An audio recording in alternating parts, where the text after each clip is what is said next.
Hola a todos, me llamo Jordan Lewis. Esta es el ReEvolve Media Revolution Podcast con El Nino. Who are you? ¿Quién eres tú? Play into simulation theory with me for a bit, or the simulation hypothesis to make it sound even more scientific. This theory hypothesizes that the entire universe, yes, literally everything, is an artificial simulation. I don't want you to think of the existential gravity of a reality like that, so instead let's think of it in terms of a virtual reality video game. In the beginning of this game, you choose your character. Choices are pretty limited, but it's all good. Most of the important attributes are determined throughout the game. There's no goal to the game, you just get to choose what you do with the character that you've created. You have unlimited capabilities as well. You can do anything just as long as you come up with a plan within the game's natural rules and laws, and with some time in executing said plan, eventually even your wildest dreams can be made to come true. Literally anything. But so has the power of its other players.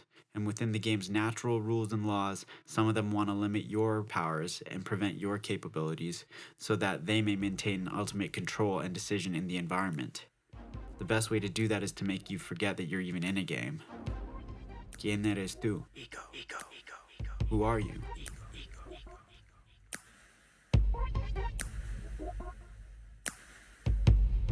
All right, everybody, I'm here with Esteban.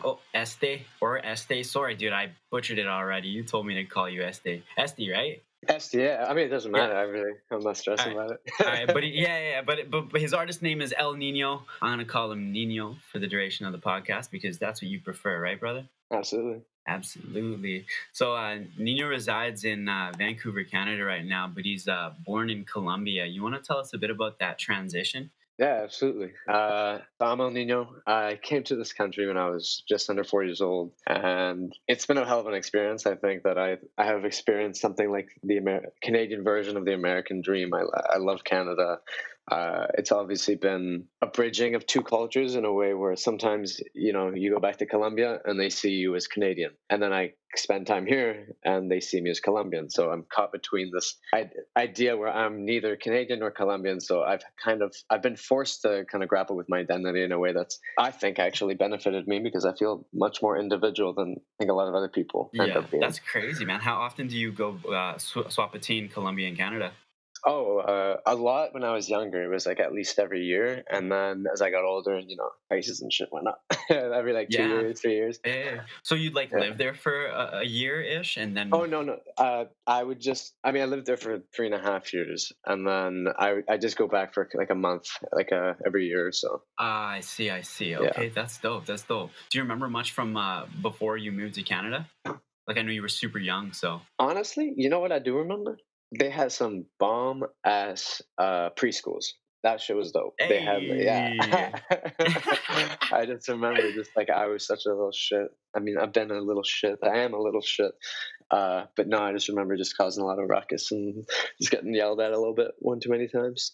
Yeah, I feel you, man. Those are some solid memories. And then in that transition to coming to Canada and saying kind of living that Canadian dream, you want to elaborate on that a bit? Yeah, absolutely. I think for me, one of my first experiences that I actually remember, or at least have some idea of a memory, is my parents. They told me that when I was like 4 or 5, or I think 4, and Eminem's Curtain Call had just come out, and them being fab-ass Colombians, not even really be speaking too much English. They just they decided let's listen to the popular music. They grabbed a bunch of CDs off of Walmart. It's top seller or whatever, and one of them was Eminem's Curtain Call. So I just remember just being this little kid learning English while I'm rapping just real Slim Shady type vibes. That's hilarious, man. And my parents just were too and your parents don't even really understand the context, right? Exactly. Yeah. Talking about some fuck shades. I'm beating the shit out of some woman and taking too many perks, and I'm just sitting there rapping. That's fucking crazy, bro. But yeah, that kind of those early experiences, I just felt very emboldened and I don't know, I had a very brazen fun attitude as a little kid, where anywhere I went, just like preschool or like daycare and like school, I was very outspoken, just always asking a shit ton of questions. I'm sure every teacher just loved having me around. But I say I got to live the Canadian dream because, man, at the end of the day, people in Canada, like, yo, you won a lottery ticket. You are safe. Like, trust me, my cousins at home, like, even just what my parents have experienced is like, tragedies like murder and fucking, yeah, just like a lot of like narco terrorism and all those kind of things that are realities. And then you come to a country like this, I already won, and I feel so Yeah. blessed and lucky to just be here. And that's why for me, the idea that I'm not going to follow my dream is absurd, Yeah, for sure, man. That's crazy. Did you have any experience directly when you were visiting, kind of in that relation? My bad, can you repeat yourself? I don't Oh, think I did heard you you have right. any experience when you were visiting back in Colombia? Yeah, did you have any vivid experiences, or sorry, any personal experiences in Colombia, like kind of on that darker side of the scale? I did, unfortunately. Man, yeah, like I don't know if I've ever talked about this publicly, but an aunt of mine actually was murdered, and it was actually pretty tough, I think, for like my entire family. But it was when I was around 14, and I think it struck this like reality in me that I really am lucky, that it's not that separate. It's not an idea of violence. Like violence exists and it has affected me. And now that's something, a burden that my grandma has to wear, her own daughter was murdered, or that my mom has to, her own sister was. And experiences like that kind of, I think you can either let them define you in a negative way, they can break you down, or you can, even the worst experiences, you can almost learn something from it. And at least for me, I learned that I had to have gratitude for the kind of safety that I do have. Like at the end of the day, it's like, yeah, I've been in tussles or whatever, but it's like you're never really stressing that someone's gonna have a gun, like Yeah, those kind of feel you. it doesn't get to that point. And there it does. So that kind of early experience definitely, I don't know, a lot of that kind of like pain shapes me, and I think I try to transmute that into a positive way as much as I can. Yeah, man, I definitely feel that. And just on the subject of family, you're definitely a family man yourself. You were actually telling me you were celebrating your mom's birthday recently. Oh yeah. Shouts out Nori. Shouts out Nori. No, no, I love my mom. She's I wouldn't be who I am without them, undoubtedly. Both my flaws and my positive traits. But I feel so lucky at the end of the day. I got parents who support my dream, and although they don't always understand it, and they don't always, why you always saying bitch and shit? These are why you always saying that? Why you always talking about that? Why of course Yeah, yeah. I get it, but at the same time, I'm a mama's boy at heart. I got way too much love for my family. Man, that's so good to hear. Family is really everything. But you also got close ties with your friends, man. You're telling me we originally made the interview a little bit earlier, and then we went back to our original time just because you wanted to help a homie out. You want to elaborate on that? Oh yeah, no, I was just saying that. Look, I don't give a fuck about money in the sense that I want to get shit for myself. I want everything in my life because I love the idea of just being able to be in a position where I can give to people, especially obviously my closest friends. And like just today, like whatever, I had some friends over, and then immediately like one lives like out on an island, and they're gonna have to like transit for like a couple hours. I'm like, yo, it's all good. Like I'll just drive you. Like I feel privileged in the sense that I can now afford a car, but I remember for so fucking long, I ain't had shit. I ain't no whip. I hated being that broke boy, just like fucking like, you leave after you're bogan with your boys and you got to fucking transit 2 hours. And I resented the fact that people wouldn't give me a ride. So I Yeah. try to now be the opposite, that whenever anyone needs anything, like without even like, I try to offer just, hey, do you need a ride to the ferry? Do you need a ride to wherever? It's like I said, like, I want to be, even though I ain't really like, like I said, in my most recent song, like, I know that I'm dreaming I'll have it one day. I know I ain't really that rich or whatever, like yet. I'm aware, trust me, I ain't stupid, but I'm going to use everything I have and act like I do have something to give, because at the end of the day, I believe everyone has something to offer other people, even if that's your car, or your time. Like everyone, at least you can offer people your time. And I think that is fucking valuable, at least if you know your worth in that respect. Man, that's brilliant. You and I are definitely on the same wavelength, and you touched on a bunch of topics there, and I feel like we can use your music to actually elaborate on that. So why don't we jump right in? Yeah, definitely. Yeah, I actually wanted to bring up for a fact that I couldn't find much visuals on for you except for on Facebook, and your visuals on Facebook were actually pretty killer. Am I just not looking in the right places? For YouTube, like videos and shit. Yeah, I couldn't find your YouTube if you've even got one. Honestly, you know what it is? YouTube is so saturated. I think El my Nino. biggest video in El Nino is Yeah. it's like a weather pattern as well. So Yeah, whenever you look yeah. up El Nino, there's a lot of like weather related and they're like educational purpose video types about Yeah. that. So it's like it's not ideal when it comes to like whatever that fall cache or search cache and whatever. Yeah. It ain't ideal, but everything should be linked through my I have like through my Instagram, I have like a big link, like a link that sends everyone to my entire sends them to a landing page where they can access everything through there. Okay. But that was just recently put on there because I had to organize my shit a little bit better. But yeah, I see. one of the first projects I ever actually did, or like I think there was the first step when I told myself, I really want to do this music thing. Yeah, Was in I'm gonna be 2018. Yeah, was when I was in Amsterdam, and one of my best friends, Phil Shusey, and he's just a really talented, creative guy. And he was like, man, I showed him a song, Wavy, which has now like still been consistently a favorite for a lot of like listeners out there, and I appreciate that. And it was one of my first songs actually. We shot a music video over the course of 3 days in Amsterdam, just fucking no experience, either one of us. Not like, this is the first real time me like releasing the music. And that turned out awesome. And that one is actually still, I think, my biggest video to this day. And it has like, I think it has like 5,000 just like views on like YouTube, which I know ain't much, but like for me, every time it was sick because we literally spent $0 on that video. Like we just went out with camera and then said, go dance. Just had an idea and ran with it. That's sick, man. Yeah, straight up. But there is definitely some visuals out there, and I'm trying hard. But like these days, like I'm really inspired heavily by like people like Travis or like even like ASAP Rocky, who put a lot of like effort into their visuals and who have a visual brand beyond their music. And that is something that matters to me. Like I'm very passionate about fashion and clothing.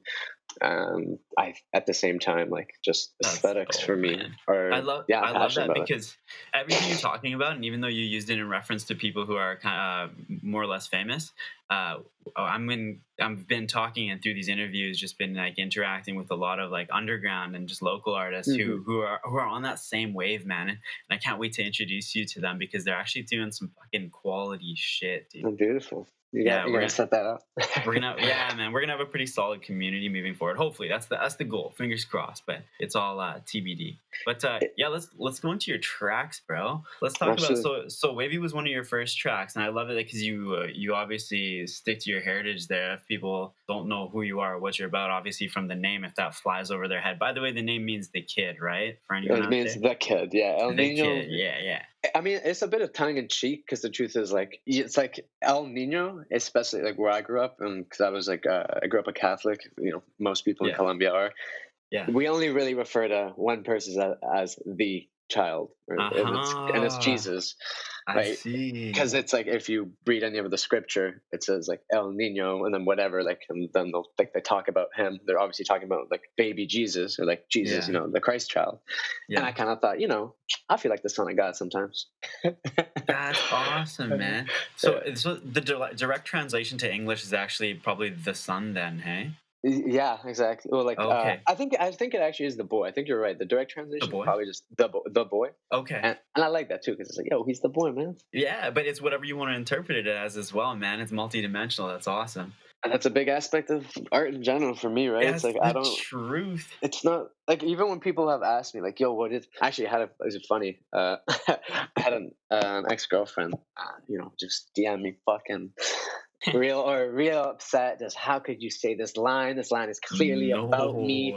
Yo, you said this and this. I was like, you tripping, girl. Like, what the fuck? Like, I was like, first and foremost, I remember that I freestyled that shit. It wasn't about anyone. I think it just rhymed. I was like, secondly, the fact that you listen, thank you very much. I appreciate you're still a listener. Word. But no, yeah, Word. like, it's pretty funny in that respect. Yo, you're gonna get a text the day after this interview drops. Believe me. All good, we good. It's all love. Yeah, it is all love, man. I feel that from you. I was gonna say though, if people don't get the El Nino nod in your alias there, they'll get it from Wavy with your Spanish vocals, man. You're like, obviously you're fluent in English, obviously you're fluent in Spanish. What benefits being bilingual do you see? Does that relate to your music? Always. What's that though? I mean, I also study psychology, and like to get a little bit educational. There's a lot of research that's demonstrated that people who are bilingual or trilingual or whatever actually have often have better cognitive processing in certain situations because they can almost see things from more perspectives. It's almost as if language creates or influences some sort of biasing in how you think. So by being bilingual, you can actually have almost an easier time thinking about things in a more rounded way. So to speak on that, honestly, I personally have always felt like a real strong suit of mine and why I'm so fucking in love with so people. You're skipping there. Do you mind just starting from like 5 seconds ago? Yeah. I was just a big thing for me as to like why I'm still like why I kind of think that applies to me a little bit is like I'm real passionate about like people, and like a huge thing for me and like why I study psychology and like why I like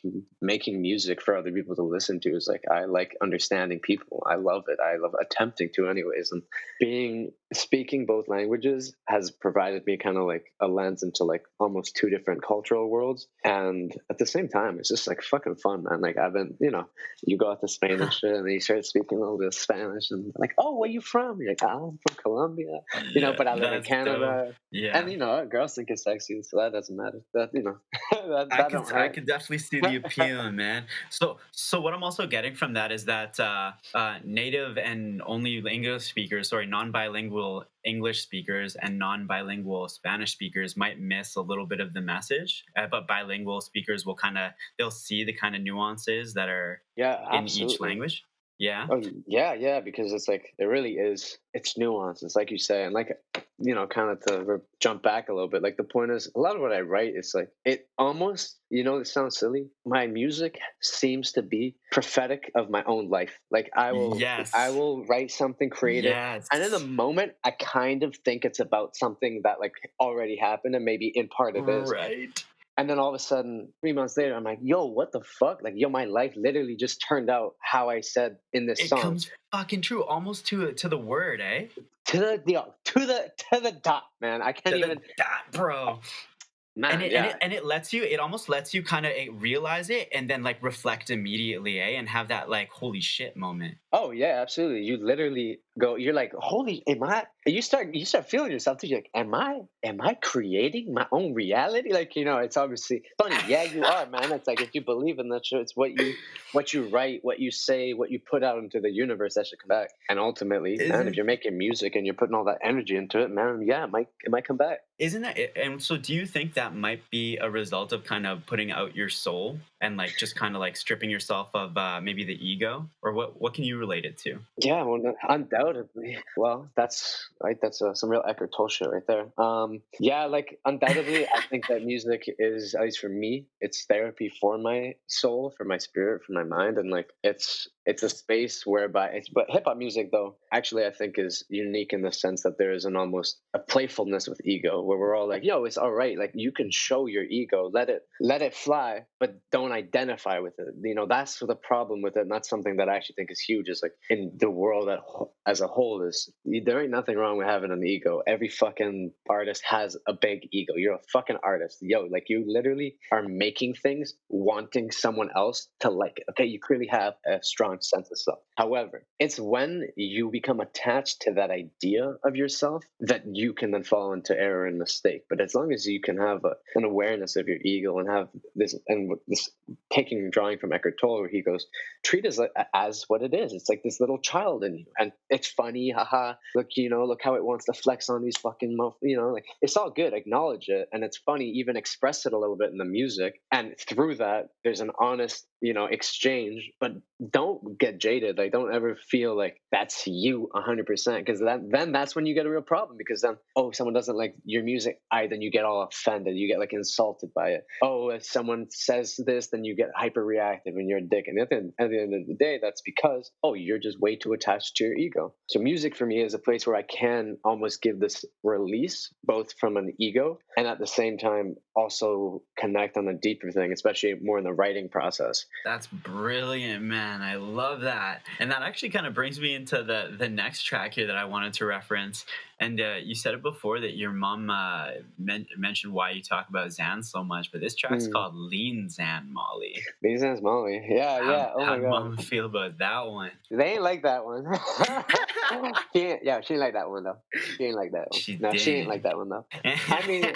Yo, you know what, though? I gotta say, respect to my mom and dad. Like, they respect me as an adult and as an individual to understand that, like, a lot of shit is, like, I also have a message in those songs. Like, that the hook in that is Lean, Xans, and Molly, recipe for dropping bodies. Like, it's like, I'm not glorifying this shit. I'm very well aware of what it does. Like, I lost, like, one of my best friends to that kind of abuse. And, like, this is not, at the end of the day, yeah, I make a song, I go in there, like, my process is very much, I go in there and I freestyle something, right? So it's not like I'm not sitting down like Lean, Xans. No, I ain't like that. I hear a beat and I just say what comes to my mind, and then from those freestyles I can then organize it into a song and add lyrics need be, or fill in the spaces. But for me, that song and even in the cover art, actually, man, it's a well done piece of art by a friend of mine. Actually, who's a really talented artist, Josh Civilian, and in it you see like this caricature version of myself, and there are strings. I'm almost like a puppet, and I'm being pulled by some strings that are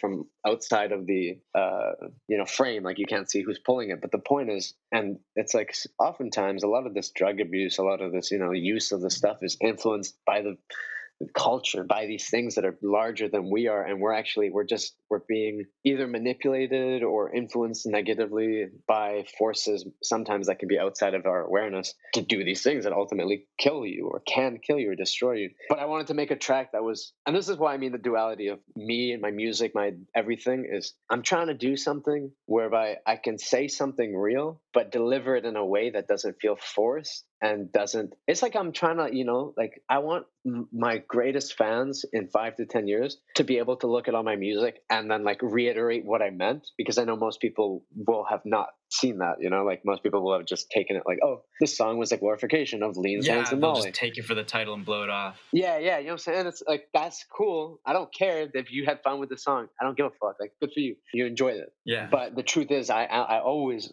make at least some fucking sense of an effort to like have a truth to it, because like I'm a big believer in at least like personal truths and lessons, and music has inspired and changed my life in so many positive ways. I think like I have a responsibility to try and do that as well. That's amazing, man. And so in the way that it's changed your life, would you say that you're a lot different of an artist and person today, 2020, from these tracks that we're referencing that you released in 2018? Oh yeah, no doubt. I think 2018 for me really was like identity, search for identity through music for me. Like wholeheartedly, like I wasn't even that good yet, in my opinion. Like when I said I wanted to start doing this, it was like, yeah, okay, I've been freestyling since I was like fucking 13, and big into hip hop and writing, like even like music when I used to play the guitar and put it on my indie shit.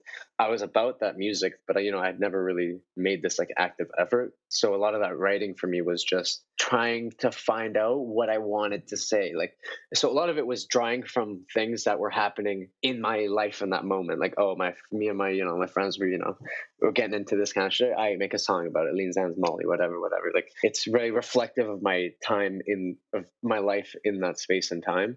But as a result too, you can look at the tracks and it doesn't, I don't think it has the cohesiveness that I think my upcoming releases will, in terms of like theme, brand, and general thematic messaging beyond the specific lyrics, and that's going to be something that I think people will take note of and really like, appreciate. But back then, yeah, I was younger, man. Like I was just figuring out what the fuck I'm trying to say, who do I want to be in hip hop? Do I want to be, like you're trying to, it's funny because you almost go through this whole thing to go back to what you originally knew, which was, oh, I'm just supposed to be me. Like, you go through like, yeah, exactly. Like, it's me. expressing myself. It's not supposed to be you trying to be anything other than that. And that's a hard thing to learn from a lot of people, man. They get stuck trying to like recreate these ideas that they've created of themselves, which isn't even real. You live up to some false ideal. Yeah, that's you're trying to paint a strategy on something that's supposed to happen organically. Yeah, exactly. Just in a nod to back to some 2018 stuff, and you're talking about kind of writing about what you're experiencing without cohesiveness.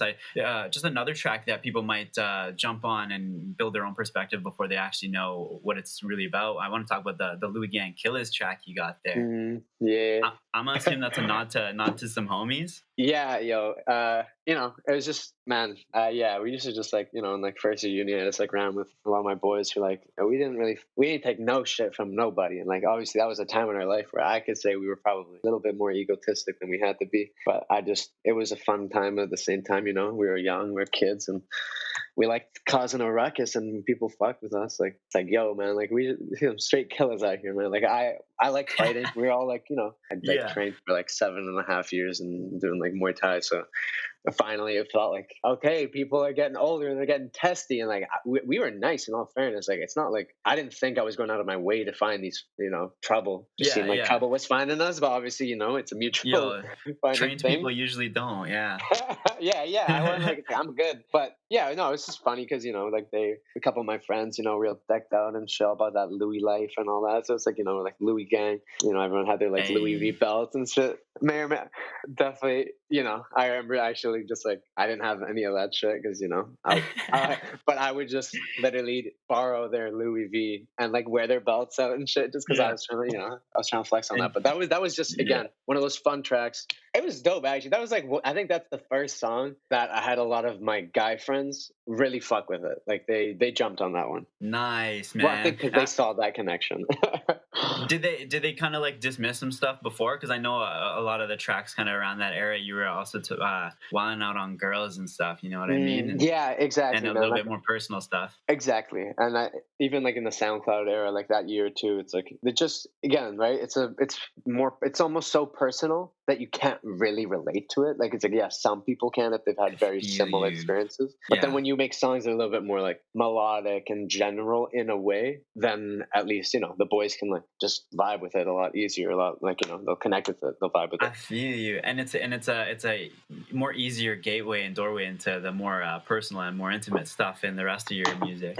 Oh yeah, and everybody knows it too. Like that's a classic artist move, right? Like you recognize that okay, you need to gain an audience, all right, then make stuff that's relatable to a larger audience. And then once you have them, you can pull your J. Cole shit and start fucking preaching your conscious, perspective and whatever it is that you want to preach about, Well, you are one wise man. But listen, we're gonna take that quick break I mentioned, so I'm gonna stop the recording.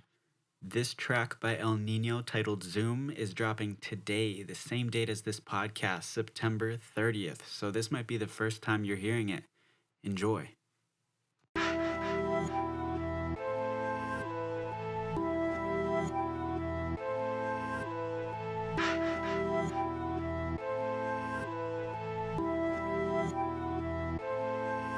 I'm so high in the moon, running in circles around the room. Paranoid eyes are on you, chop a couple lines up then I zoom. I'm so high in the moon, running in circles around the room. Paranoid eyes are on you, chop a couple lines up then I zoom. I'm so high in the moon, running in circles around the room. Paranoid eyes are on you, chop a couple lines up then I zoom. I'm so high in the moon, running in circles around the room. Paranoid eyes are on you, chop a couple lines up then I zoom. I've been on my own way, higher than a soul plane. The road I walk is lonely.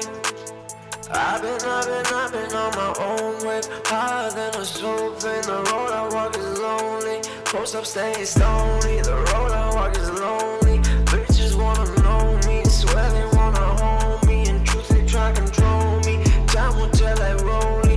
Blacked out with my homies. Pills will fill the hole me. I'm so high, hit the moon, running circles around the room. Paranoid eyes are all on you. Chop a couple lines up then I zoom. I'm so high, hit the moon, running in circles around the room. Paranoid eyes are all on you. Chop a couple lines up then I zoom. I've been on my own wave, higher than a soul plane. The road I walk is lonely. I've been on my own wave, higher than a soul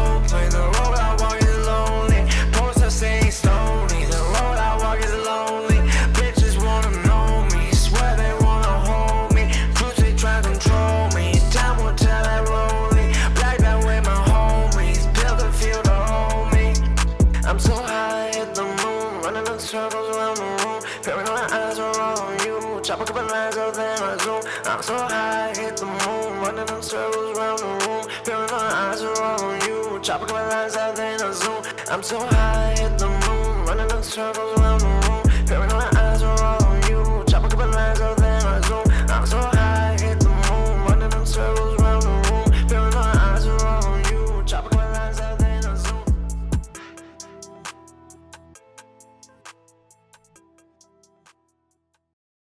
All right, everybody, and we're back with El Nino. What up, Nino? Yeah. How we doing? You're doing great, man. How you feeling? I'm feeling lovely. I'm just great. Lovely. Oh, dude, likewise. I'm feeling that. Like I said, man, I feel like we're on the same wavelength here, and I can really kind of get that through the mic. But let's dive into some of your next music here that I've got on my list. In 2019, you took a break from releasing singles, and you did release one single, with Yachivelli. How'd you get that going? Yachivelli, shouts out my boy Yachivelli. He's underground right now. He's working on some amazing projects, and I'll be real, man. Like that guy drives me competitively in a way that I appreciate, because I fucking listen to it and I go, holy shit, man, I gotta, like Is I it by his words or by his music? His music, man. The music that he has unreleased is words as well, but the music especially, he's on his own fucking vibe right now, and I'm excited for him to start releasing. But he's one of my oldest buddies we've known each other since we were like 13 years old, and we both share the same dream, which is just so amazing. And 2019 actually is I dropped a single every single month of 2020.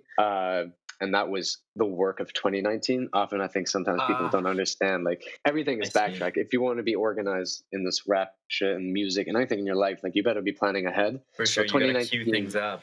Yeah, so 2019 was a time of creation for me more than anything, and personal, like, cataloging, trying to, again, find a more cohesive sound. So Icy Chain was, honestly, it was just a track that me and this buddy, Yachivelli, we cooked that up in, like literally an hour or two. Like, me and him, when we get in the studio, it's like you said, we share this wavelength, similar, like you were saying with you and I, but we get in there and it's like, we're just bouncing off each other. The writing seems to flow, and we are able to create tracks that aren't necessarily either one of our styles, but is this cohesive blend of something unique and different. And that's honestly, so cool. I was pretty fucking stoked with that song. Like, Icy Chain I love that song. Like, I think it's like upbeat, it's fun, and it was a great little summer tune there, and the response is great from it too. So, I'm super happy that was created, and kind of just showed the world also too, like, yo, who the fuck is Yachivelli? And this guy clearly can be someone too. That's so dope, man. I love that you're not only putting on your homies in your music, but in this interview as well.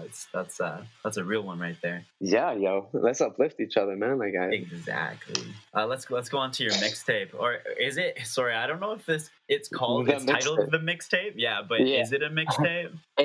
So technically, it is a mixtape. It's too short to be an album. An album typically has 15 or more tracks. And there's usually like a cohesive, there's like a narrative within albums or some sort of like theme. I'll be real, like, the mixtape was just a bunch of music that I'd had on my laptop, and was like honestly, I'm broke, and I don't even know really how I'm supposed to release this many singles. So let's just put them all together in a mixtape, like a random collection of. Mixtape is usually around 6, but this one was a bit longer. It was 10. So, but that was that. And, like, the mixtape for me was awesome because it gave me a lot of actual opportunities. Like, once I released that, I think the city started listening a little bit more, and it was nice. I got to perform a solo set at the Roxy on a Saturday night. We had over like 200 people show up, and something like that was lit, man. That's crazy, man. Yeah. Was that your first live? That was my first. Was that my first? No, I'd done other live shows, but like, it, again, smaller, right? Like I'm saying, like, it was much smaller. But then to be able to be in one of the biggest like venues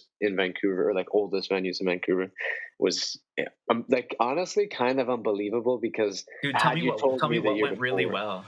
Genuinely, I love getting on stage. I think the reality is I've wanted to be a performer since I was 5 years old, and being on a stage and singing a song, specifically Space, actually, where, like, I got my homies in the crowd and a couple like acquaintances and people, like friendly faces, and they're singing the lyrics. You just have that moment where you go, yo, this is it. That's what I want. This is what I want for the rest of my life. But I want it on the greater. I'll tell you, like, I'll be straight up. I think one of of my biggest dreams. I think I actually cried about this the other night, man. I'm an emotional. Dude.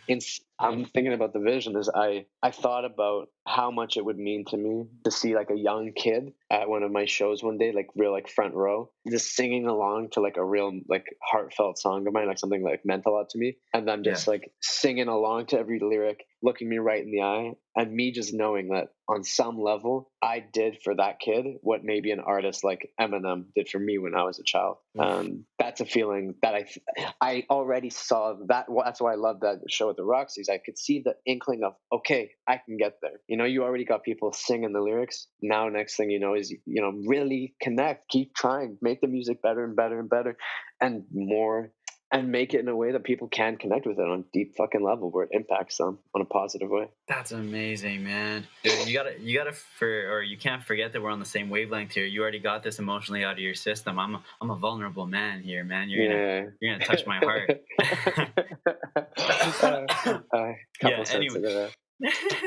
Anyways, bro, onto some of the context of the mixtape. The mixtape. Yeah, real creative. I dig it, man, because it is exactly what you said it is. Like you just explained to me, not only like in a sense of the number of tracks and like the cohesiveness of a project, but like you titled it like, I don't know, some people don't know that. Like I didn't know that exactly. It was kind of in the back of my mind, but because you referenced it, now I'm gonna parade that, you know? Yeah. You start noticing all the details. Yeah. So you start with the track, and correct me if I'm wrong on the order of this, but I just kind of went off by what Spotify had. But with your track Space. Yeah, Space. That's my biggest track. Actually, all three of those still got the first three songs in that still have like the little stars on iTunes and all, and Apple Music, which just means like they're still consistently played. Interesting. And Space on Spotify actually got picked up randomly. I didn't even apply, like, because you can apply to these playlists. Mm-hmm. I just put out this music. This is before I was like that knowledgeable, and somehow someone in Spotify heard Space and they put it on one of their editorial playlists, and then it racked up like 20-something thousand streams, and now it's at like 36,000. And holy shit! It's like obviously these numbers are nothing compared to what I think I can and will be at. But for me, as in a that stepping moment, stone, it was such a great I don't know, like it acknowledged how I felt, which is like I am onto greatness, and like I mean that's one of the lyrics. And like exactly. And to be fair, like I remember the night after it was released, I went out and just like getting a little bit of that recognition. Maybe I felt like I really deserved type of shit, real ego. But it was nice, like seeing people go out of their way to come pay their props, give me props, and be like, "Yo, Nino, holy shit, that was so like like taking that second to just let me know they enjoyed it, and that means a lot to me. It really does, I guess. Dude, and even referencing back for where we were talking about your music being prophetic, like you literally, it's saying the song, I don't need saving, dance with the devil below, and then you go on to say, reap what you sow, gotta reap what you sow, and that's like, is that not exactly what's happening? That's fucking crazy, dude. Yeah, the universe fucking listens. That's wild, man. And then there's a couple other times throughout this mixtape that you reference LSD. I do reference. I'll be on the public record. Let's get it. I think LSD. I think every single person who does not have proponents to mental illness and or other neurological or mental issues should definitely have a guided psychedelic experience with someone who has like because man, there's a reason why Native Colombians really valued the shaman and the shamanic experience with ayahuasca, which is another psychedelic plant that you actually brew in a tea. But for myself personally, obviously I don't have access to that. I've done acid in my life, and I can actually tell you that acid was a catalyst in my life when I was 18 years old that eventually led me to the point where I switched out of business to study psychology in university and began pursuing music in the way that I am now. Essentially, psychedelics can allow your mind to then reorganize itself in a way that you actually can look at your life in a perspective that just wasn't consciously available beforehand, and that starts helping you break down these mental barriers to greater and more open thinking. And it really is true. You go on a trip when you take a drug like that, like you will go on a trip in the sense that you leave this space, your consciousness goes to a higher plane whereby it can, for whatever fucking magic psychological crazy reason, it seems to gets like this fast track towards helping you and like opening your perspective in a way that is so beneficial. And I'm not the only one to say this shit. This is like Steve Jobs has said it. This is a lot of very. If you weren't saying it, I'd say it too. Yeah, it's a wonderful, wonderful thing. I think with anything, show it a little bit of fucking respect. You know, put some respect on my name. You know, like LSD and any psychedelic drug is not something that I take half-heartedly or that I think is just go get fucked up and do that. Like that's not how I'm advocating this stuff at all. I think and I believe and I know, at least for myself, using it in a way for growth and in an intentional way can be so beneficial. I agree. And I think when you don't use it intentionally as well, and I think this is just important to note, if you do use it kind of like recreationally and just for fun, you're not going to have that you're not going to have it life-changing. No. Yeah, exactly. It'll be fun. It's cool. Whatever. It'll be great. Yeah. It'll be wavy. It'll be a cool thing to reference in the future, but you won't have that like true ride. Yeah. Mm-hmm. Mm-hmm. Absolutely. Did you even go on in so you're saying your first 3 tracks in that mixtape are the ones doing the best? So Space, Late Nights, and OMGDM. Out of my goddamn mind. Out of my goddamn mind. Yeah, those are the ones that are the most bumping, and those are actually the 2 main references to LSD that I'm finding personally. Yeah, that's we're Out of My Goddamn Mind is explicitly about that, and you say this, the one-way ride. One-way ride, trip to the other side, ticket, no more That's it, man. I came back from that and I recognized, holy shit, this idea of me is an illusion. It's a story that you continue to create. Obviously, again, like when I say acid was a catalyst, obviously I had been exposed to certain books and knowledge that were there. But like I said, it's almost like until psychedelic experience breaks the chain of your mind that wasn't allowing the information to be perceived in the way that it should, you know, that's what to it is. really be digested. It lets it just be validated almost without a doubt, exactly. Instead of just kind of like speculated on. Yes, exactly. There's a lot of very intelligent people who are aware of a lot of these things, but who don't really know what they're talking about because they haven't done it. And then there's also the people who have been shut out from society and shunned because they have voiced their experiences in depth with. We're at a great place right now, man. We're at a great place. Now, exactly. Yeah, we're in a very progressive state, and I'm looking forward to it. It's up to us to kind of fight for that as well, though. Moving on to some more of your music, there, my man. Your Bad Habits song. You already did apologize to your mom in the interview here. Like you mentioned it, but in this track you kind of explicitly do it as well. Yeah, absolutely. Was this? Sorry, go on, man. No, yeah. Okay, that's from my mama.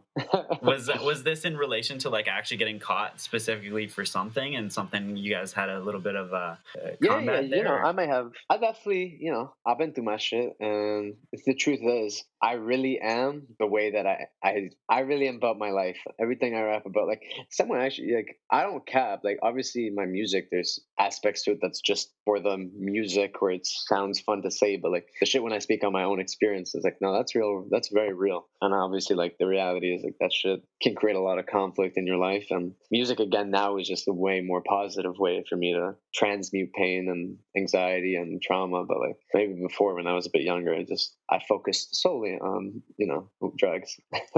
Yeah, I think that's actually a great segue into the next track, Pop Dezan. Pop Dezan is I like that song. I like that song too, man. And you say in the track, just to kind of elaborate on what you were just talking about, but you say, I don't blame the drugs, I blame me. So I wanted to kind of dig into your history with Xanax. I definitely I have quite a lot of anxiety. I think I always have, but like I just almost like didn't recognize it as what it was. It was just because it would manifest in different ways. And then when I recognized it, I think I tried it when I was like 19, and wow, just like for once in my fucking life, I felt what I thought everyone else must have felt like just there's no incessant racing of thoughts, and you're just fucking chilling, and you're just in the moment. And were you prescribed, or I don't think you get that shit prescribed? You can't get it in count. You can get like pretty much the same, like lorazepam, which is pretty much the same. But honestly, I have such an inherent fear of like being diagnosed with anything. Yeah. Just so I never went through it the proper way, and I just kind of like self-medicated a bit. I see. But in all fairness, like I really loved it. And but then there came a moment, I think, in like the last 2 years where I was like, you know what? I'm happy for the reality that this exists and like this can help people with anxiety. But like, I also think that if I truly want to be like the version of myself that I like the most, the best version of Esteban, the best version of El Nino is the guy who doesn't do shit, like who doesn't have to do anything to feel his best self. Anything else, like if you want to smoke weed, you want to drink, you want to do whatever, like that's just, it has to be because that's extra and it's fun. It can't, for me, it can't be something that I'm doing to be my best self. My best self has to be someone that's available at any moment, at any time, without the help from a narcotic or some shit, you know? Yes, man, that's brilliant. Honestly, I saw that so exemplified, exactly what you just said in your latest release that you actually released this month, July, earlier. I think it was the 3rd. But to me, your track "Young Rich Nino," Young Rich Nino, I found you kind of just like exemplifying that you're kind of leaving all that stuff behind and you're re-releasing yourself and your confidence as an artist. And you know what I mean? Is that kind of on the trail there? Yeah, absolutely. Yeah. Young Rich Nino, go stream that shit. It's our new single. This is the beginning of something a lot different. I think that's the music. What I'm thinking, man. Trust me, it is. Like, I'll be real. Like, this song demonstrates another level towards my own skill, my own production skill in terms of like mixing, my vocal production, and just like the writing and the kind of mindset that I'm coming from. And the other ones, I kind of like, I look at myself and I go, oh, this is El Nino. This is like this is Nino. Oh, poor Nino, still dealing with his shit, trying to figure it out, whatever. It's all good. Like, I'm still dealing with it, but man, I have grown so fucking much, and I'm really like proud of myself, to be honest. Like, to be in a place where I feel like the music is going to reflect that and just hit in a way that comes across like I'm not drawing my strength or energy from any negative place. It's coming from a place of light, from a place of like non-judgment growth. But at the same time, like, yeah, I'm still me, motherfucker. Like El Nino, like I'll slap you up out of your head if you test me. But like, I don't carry no hate. I know where it gets me. Like, to be like, straight up, like I don't carry hate. There's people, you know, I've had scuffles with. I have no negative extra feeling towards them. For sure. However, don't doubt. You come up to me on the street, you be saying something.